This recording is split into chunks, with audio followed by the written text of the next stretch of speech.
Webinário Podcast, sua experiência de aprendizagem. Olá, estudante, seja bem-vindo. No podcast de hoje falaremos sobre o tema Processo de Prestação de Contas. Para conversar sobre o assunto, convidamos o professor Murilo Santos Garcia, bacharel em Administração de Empresas e com MBA em Gestão de Negócios e MBA em Innovation Management. Olá, estudante. Nessa próxima etapa, do processo vamos falar agora sobre o processo de prestação de contas, a ação de prestar contas ao departamento público ou particular também, ou privado também, ou grandes empresas com compliance ou grande governança, tem-se essa prática que é comumente aplicada no dia a dia de qualquer empresa, São inúmeras situações que geram a obrigação de prestar contas, não sendo possível enumerá-las exaustivamente. Mas vamos a título didático, vamos expor aqui algumas dessas que são exemplos de prestação de conta. Então, por exemplo, a obrigação do síndico em relação ao condomínio, prestando contas de sua gestão. Entrada de recursos, saída de recursos, quem são os apartamentos que estão pagando em dia, quem está devendo, quanto de água, quanto de luz, manutenção, caixa d'água, esgoto, rede elétrica, Então, o síndico tem essa obrigação de prestar esta conta, Obrigação de sócios e gerentes, por exemplo, de prestar conta aos demais sócios relativamente à administração da pessoa jurídica da empresa. Então, grandes governanças, elas têm essa obrigação. Obrigação também do inventariante de prestar conta aos herdeiros da gestão empreendida no período que está entre a assinatura do termo de compromisso e a desocupação efetiva do cargo, um outro exemplo.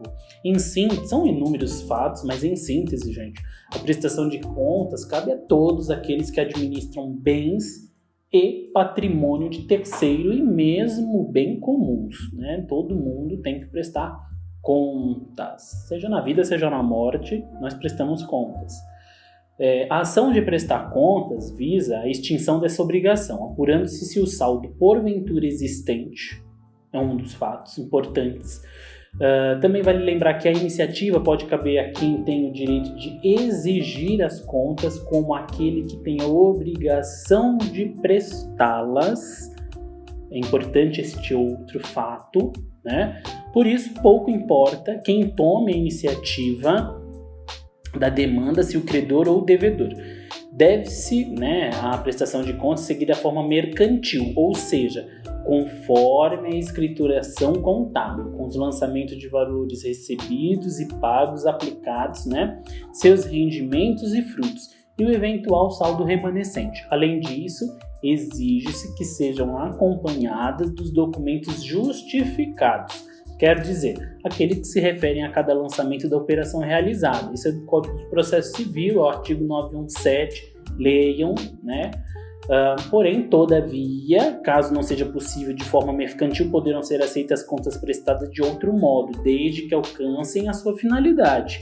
Ou seja, a exata demonstração da administração do patrimônio. Cada órgão, cada instituição, cada empresa tem a sua regrinha, tem a sua regulamentação, o seu processo, Por exemplo, na educação nós temos um processo existente, um exemplo, a verba do Programa Dinheiro Direto na Escola, um exemplo, em que nós prestamos conta desde um ofício que abre o processo administrativo. Olha só, isso, o fato de você prestar contas, ele é baseado nos processos anteriores, nos podcasts anteriores, Então, abre um processo administrativo de prestação de contas.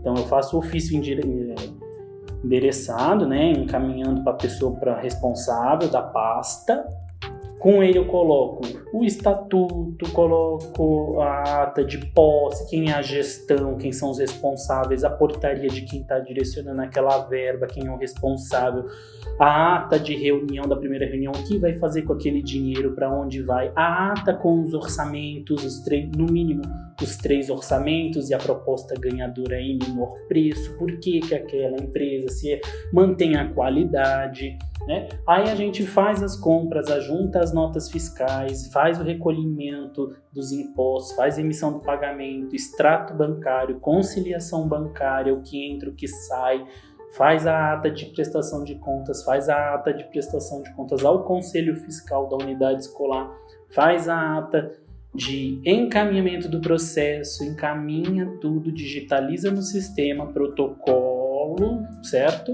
E aí a gente faz essa prestação de contas para ser auditado pelas pessoas responsáveis. Então, vejam que o processo de prestação de contas de uma simples verba, se a escola recebe 5 verbas, 5 processos serão abertos.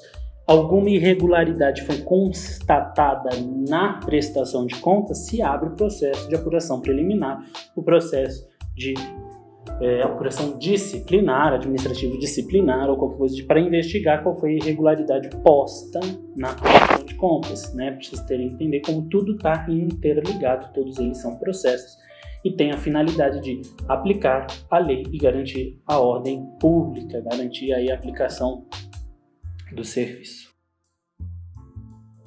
E você, estudante, quer saber mais? Se você é um aluno de graduação, acesse em sua disciplina o Pratique e Compartilhe. Caso seja aluno de pós-graduação, acesse sua disciplina o Fórum Café, Bate-Papo e Network e construa o conhecimento.